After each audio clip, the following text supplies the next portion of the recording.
So if we could start off talking about how you got to know Austin Classical Guitar and our executive director, Matt Hensley.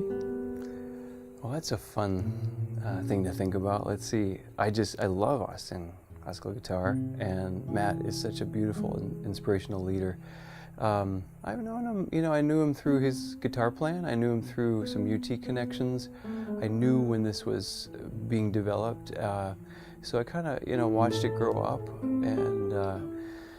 and then I've had some friends who have had kids who have been involved, and we've gotten to collaborate too on some projects together. So it kind of feels like we've grown up together a little bit, and I feel really grateful for that.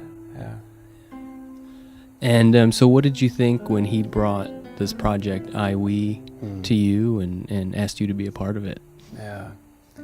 Well, so many times in life we put each other in boxes and categories, and so I could be in the conductor category and kind of stay there, but he knows I do a little bit of playing, a little bit of singing, and so it's really fun for me to, that he called up and said, hey, you want to come and sing a song, read some poetry, things I really love to do, but they're not my boxes necessarily, my categories. And so it was kind of a lovely call to get, that he felt that I could be in nice alignment with it.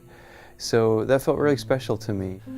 Could you talk a little bit about what iWe's subject matter, what it means to you? Mm-hmm.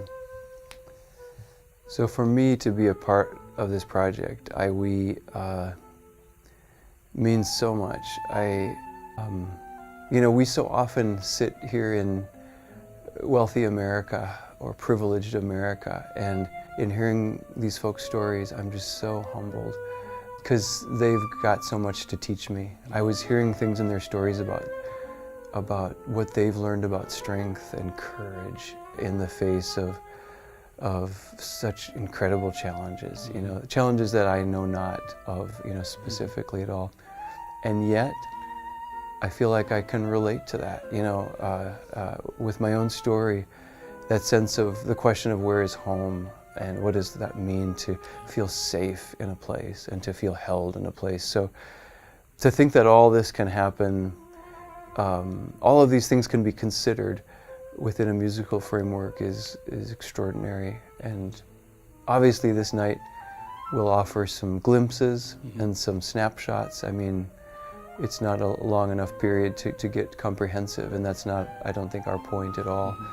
But to be invited into a place where we really feel compassion and respect, and also celebration of some extraordinary people. I mean, what I love about what you're saying is on the one hand, this is a concert about refugees, but on the other hand, it's just about recognizing kind of our own humanity and the humanity of other people. It's about seeing the commonality instead of seeing the difference. Exactly. And I think sometimes people feel afraid of these things. Occasionally, I mean, it's like, is this a difficult topic, or will it be? And I think, yeah, sure, there's a lot of challenge contained within this, but actually quite the opposite has been my experience when I dare to meet these issues and ask these questions and actually meet these people and meet their stories and take them in as though they were my own. I get strengthened, I feel empowered and inspired, and we start to see, we really get to see once again, it can't be overused, that music is a language that goes way underneath this kind of language, I mean, this is the true language, and perhaps the only deeper language is silence, but if we're going to make sounds, then this language of music helps us find each other. Yeah, and I think one other thing that is exciting about this is that this is really about connecting everyone who's in the room that night, everyone in the audience, the performers, the organizations involved, to feel connected, as human beings. Yeah.